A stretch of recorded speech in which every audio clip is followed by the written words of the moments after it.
Have you ever felt invisible in a crowded room? You speak, but no one seems to hear. You try to be funny, you try to be smart, you try to be someone. But the harder you try to grasp for attention, the faster it slips through your fingers like sand. It is the curse of the modern age. We are surrounded by a billion voices, yet we have never been more desperate to be heard. We treat conversation like a performance. We think that to be loved, we must put on a show. But 2,000 years ago, the Stoics understood a paradox that we have forgotten, a secret law of human nature. It is this: to attract everyone, you must stop trying to impress anyone. This is not a guide on how to manipulate others. This is a guide on how to stop acting, and how to finally begin to exist.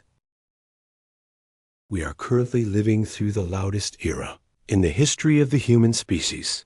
If you were to pause for a moment, truly pause and strip away the physical sounds of the traffic and the hum of electricity, you would still hear it.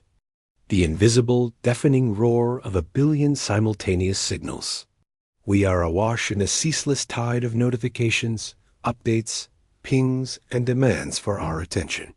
We carry the entire world in our pockets, a glowing blue portal that promises us infinite connection.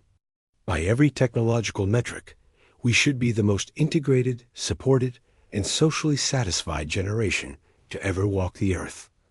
We have conquered distance. We have defeated silence. And yet, look around you. Look at the faces on the subway, illuminated by that pale, ghostly light. Look at the eyes of the people sitting across from each other in crowded restaurants. There is a specific, biting kind of loneliness that can only exist in a crowd. We have fallen into a tragic confusion, mistaking connectivity for connection. We have built a civilization that is excellent at broadcasting, but has forgotten how to receive. Consider the last conversation you had. Was it truly a meeting of two minds? Or was it merely two television sets facing each other, both tuned to different channels, both broadcasting at maximum volume, neither one programmed to record? In this modern landscape, conversation has mutated. It is no longer an art form. It has become a marketplace. We are taught, implicitly and explicitly, that to be loved, we must be interesting.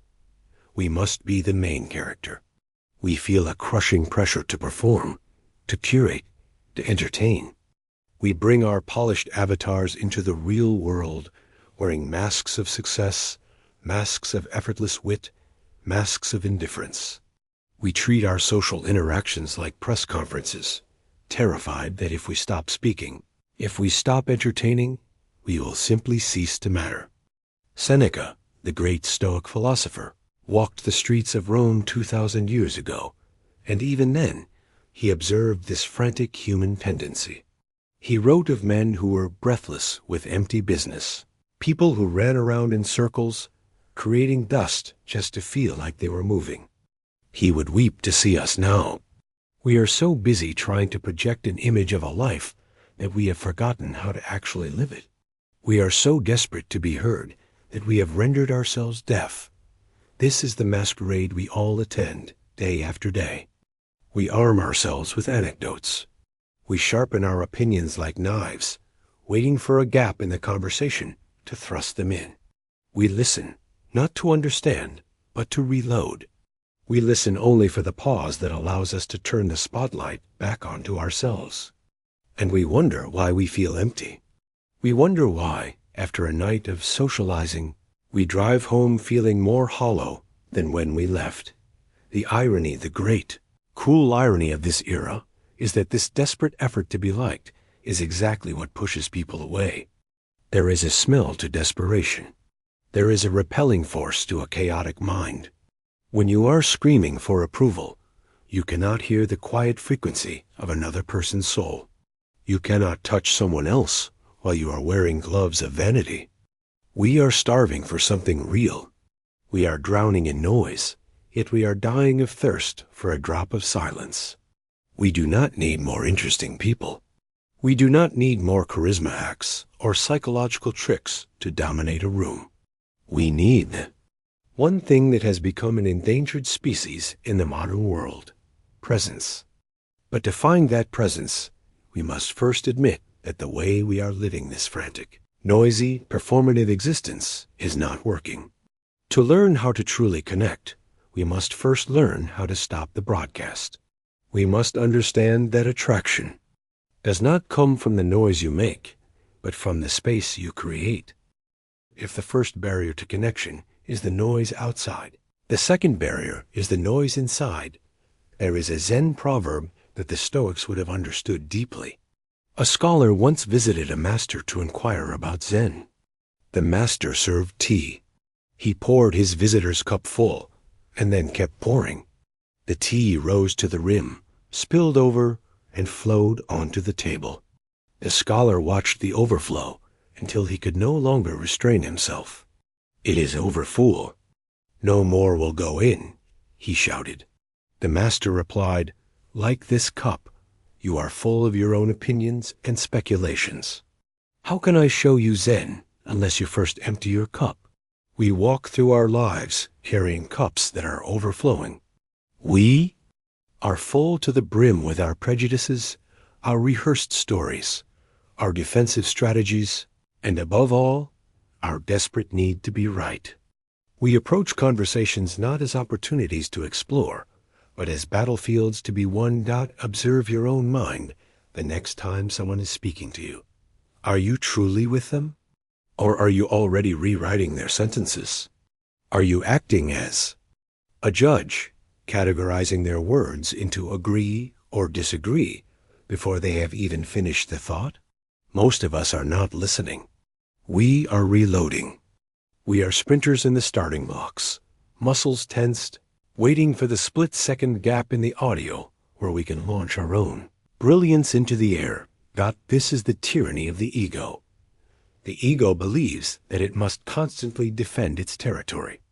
It believes that silence is submission and that not knowing is a humiliation. It convinces us that to be attractive, we must be the expert in the room. We must have an opinion on politics, on crypto, on philosophy, on the weather. We armor ourselves with facts and trivia, thinking this armor makes us strong. But armor does not let anything in. Armor deflects. And in deflecting the world, we deflect the possibility of love. Epictetus, the crippled slave who became a master of wisdom, gave us a warning that echoes through the centuries. It is impossible for a man to learn what he thinks he already knows. This is the great paradox of social connection. We think that people are drawn to certainty. We think they want to follow the man who has all the answers. But in truth, certainty is often rigid, cold, and forbidding. There is nothing more repelling than a person who has already decided the shape of reality. There is no room for anyone else in a room occupied by a massive ego. True magnetism, the kind that binds souls together, is born from intellectual humility. It is the courage to utter the three most liberating words in the human language. I don't know. When you admit you don't know, a subtle shift occurs in the atmosphere. You are no longer posturing. You are no longer a threat. You are signaling that you are open to being written upon. You are handing the other person a pen.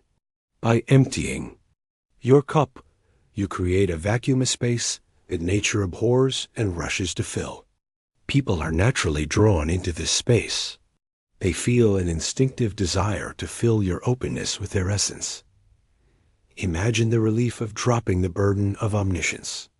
Imagine the freedom of not having to have an opinion. When you stop trying to impress people with what you know, you give them the permission to be who they are. You become a sanctuary for their thoughts, rather than a courtroom for their verdict. To empty your cup is not to become stupid or passive. It is to become porous. It is to realize that every person you meet, no matter how humble or broken, holds a fragment of the map that you do not possess. When you look at them not as an audience for your performance, but as a teacher for your ignorance, the dynamic changes instantly. The air in the room softens. The walls come down. So the next time you feel the urge to interrupt, to correct, or to one-up a story. Stop, breathe, pour out the tea, let the ego dissolve. Be the empty cup, for it is only in the empty space that a true echo can be heard. If you have emptied the cup of your ego, you are now ready to fill the space with something else. Something that has become the most endangered resource on our planet. We often speak of time as our most valuable currency. But time without focus is dead currency. You can spend an hour with someone physically, yet be light years away mentally. No, the true currency of connection, the gold standard of the human soul, is attention. The ancient Stoics had a word for this. Prosochê.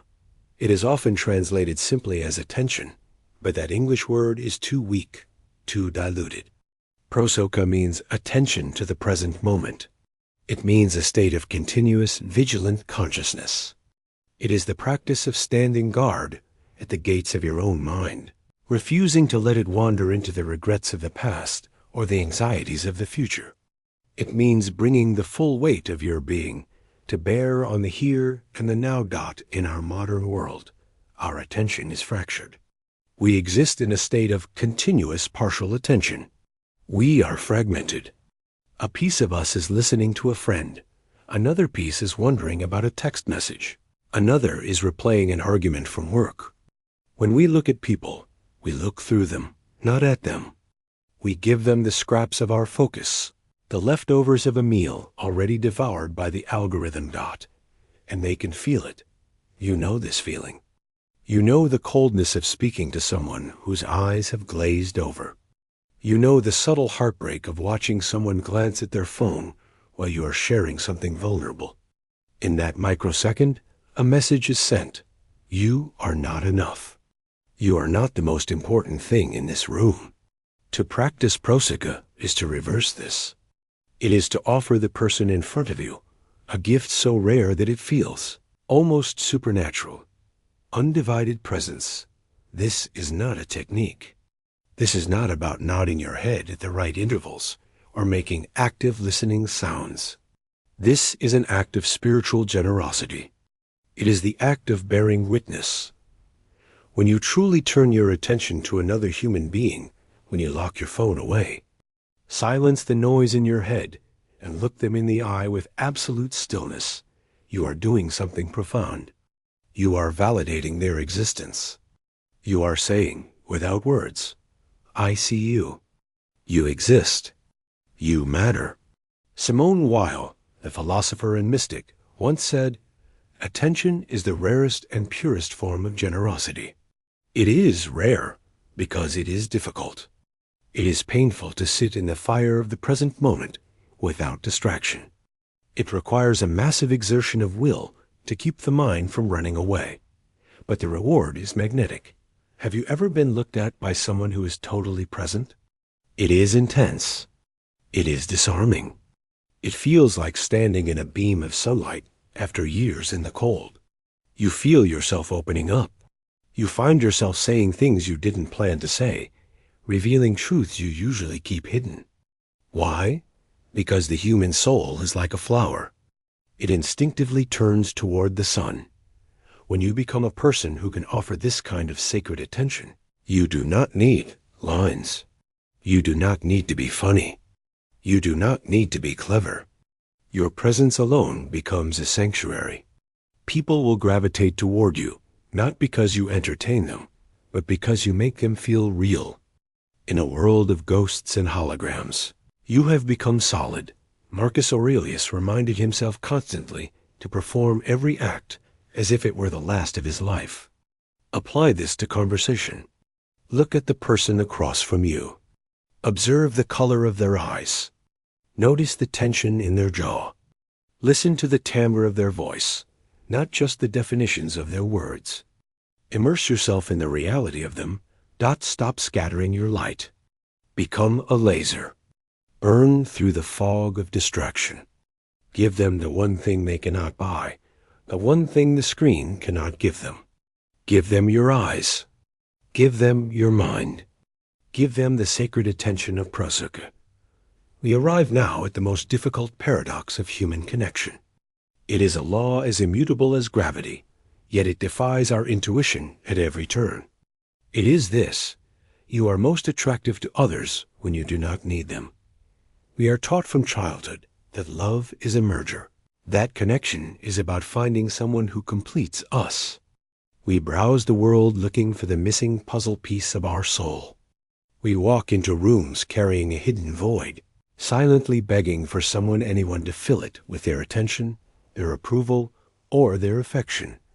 But there is a subtle, repulsive energy to neediness. It is a low-frequency hum that people can feel before you even speak. When you approach a conversation with the intent to take validation, to take comfort, to take reassurance, you become an energetic burden. You are not a partner in the dance. You are a vampire.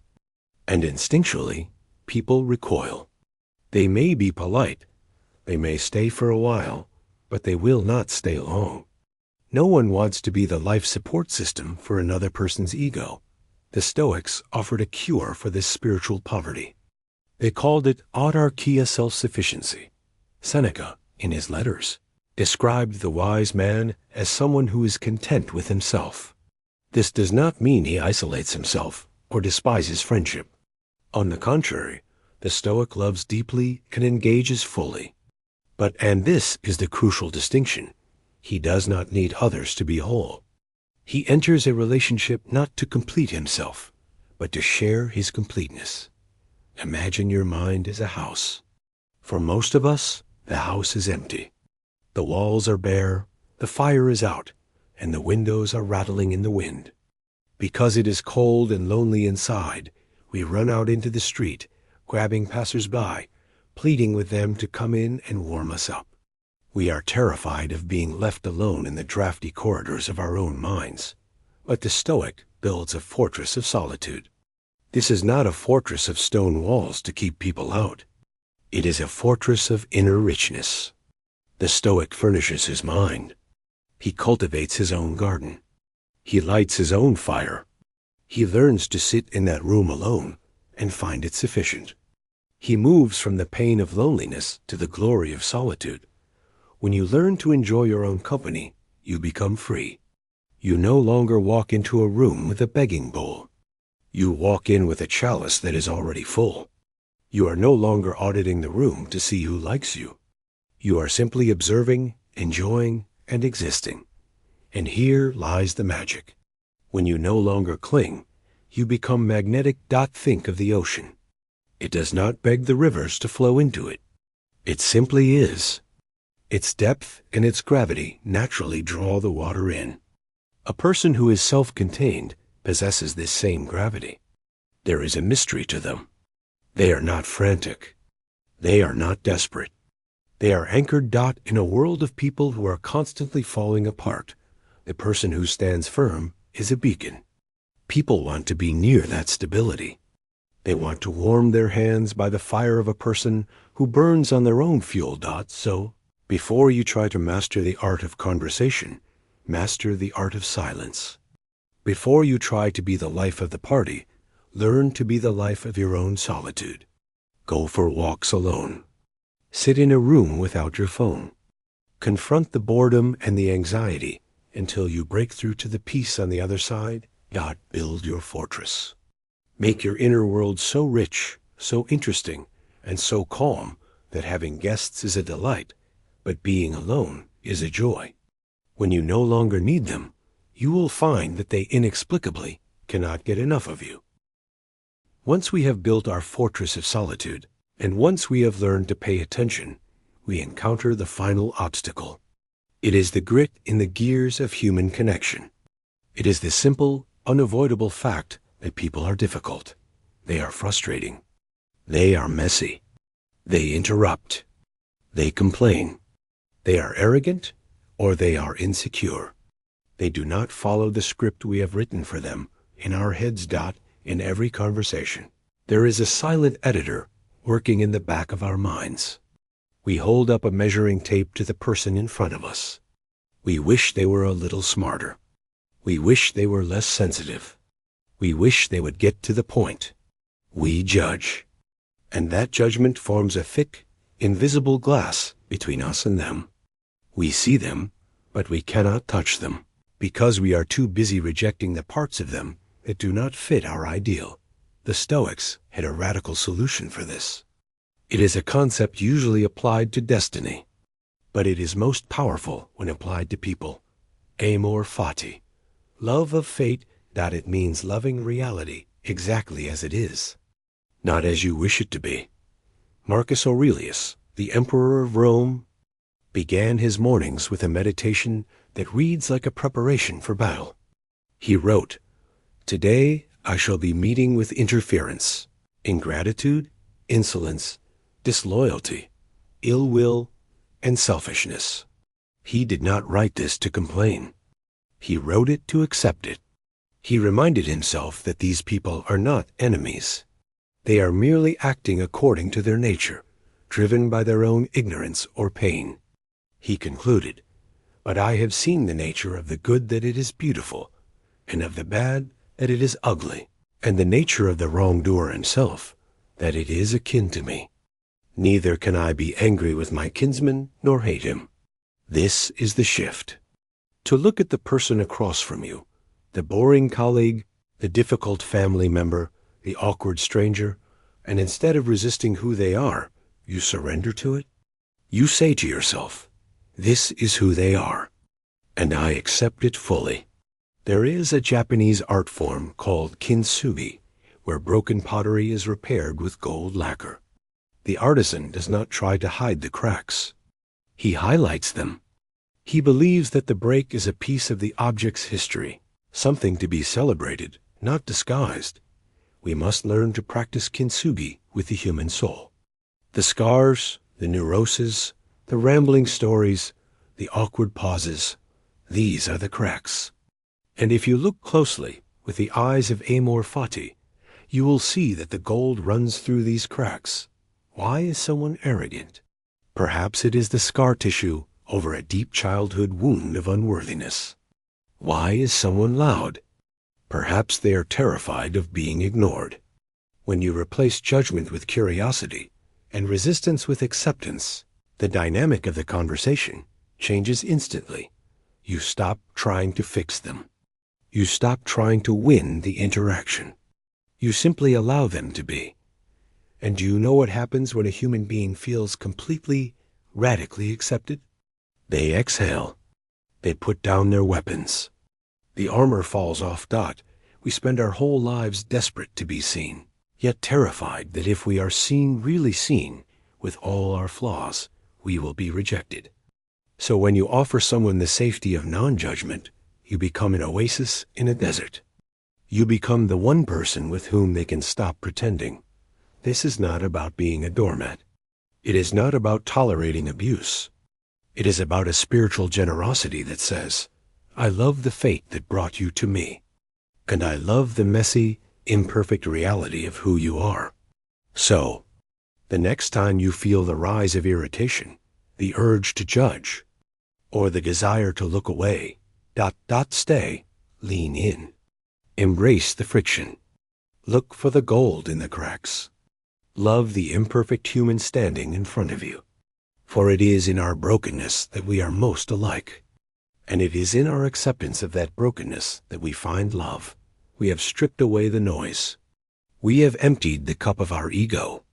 We have learned to stand alone in our fortress and to look at others with the eyes of acceptance. But there is one final piece, one final key that unlocks the deepest chamber of the human heart. It is a truth so heavy that we spend our entire lives trying to run from it. But if you stop running, and if you turn to face it, it becomes the source of all beauty and all meaning. It is the knowledge that this ends. The Stoics did not view death as a morbid curse to be feared. They viewed it as a lens, a tool for clarification. They whispered the phrase memento mori, remember that you must die, but more importantly, remember that they must die. Every person you have ever met, every person you have ever loved, and every person you are trying to impress is a temporary traveler. They are here for a flicker of a second in cosmic time, and then they will vanish. The voice you hear will be silenced.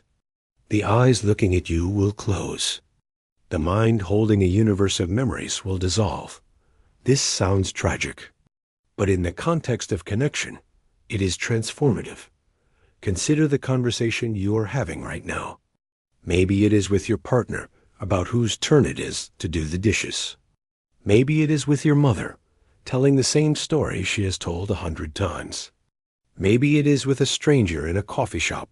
It feels mundane. It feels limitless. We act as if we have an infinite supply of these moments.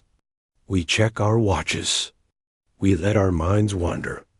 We hold back our affection. We hold on to our petty grudges, thinking, I'll fix this later. But what if there is no later?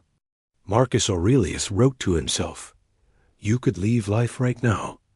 Let that determine what you do and say and think. Apply this to the person standing in front of you. Perform a thought experiment right now. Imagine that this is the last time you will ever see them. Imagine that after they walk out that door, they are gone forever. How does the conversation change? Suddenly, the annoyance you felt about their bad habits evaporates. It becomes trivial. Who cares if they chew too loudly? Who cares if they are wrong about a political fact? Who cares about the awkward silence? In the face of the end, the only thing that remains is the person. The miracle that they are here, breathing, existing, right now. When you look at someone through the lens of memento mori, your eyes change. You stop looking at them, and you start looking into them. You begin to memorize their face. You listen to the timbre of their voice, not just to gather information, but to imprint the sound onto your soul. You treat the moment with the reverence it deserves, as a fleeting, non-renewable miracle. And here is the secret. They will feel it. They may not know why, but they will feel a sudden, intense gravity in your presence.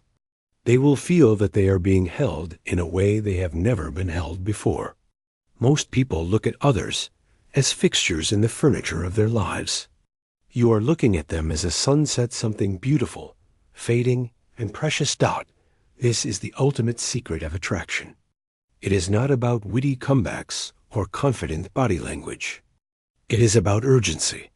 It is about loving with the desperation of a clock counting down. We are all shipwrecked sailors on the same raft, and the shore is nowhere in sight, and the night is coming. The only thing we have, the only thing that is real, is the warmth of the body next to us and the sound of voice in the dark. So, do not wait. Do not wait for the perfect moment to connect. Do not wait until you are successful or ready. Treat every conversation as if it were a farewell. Speak the words you have been afraid to speak. Forgive the debts you have been holding on to. Drop the mask, because one day, sooner than you think, the conversation will end. The line will go dead, and you will give anything, absolutely anything, for just one more moment of boring, awkward, beautiful connection. But you have that moment now. Don't miss it.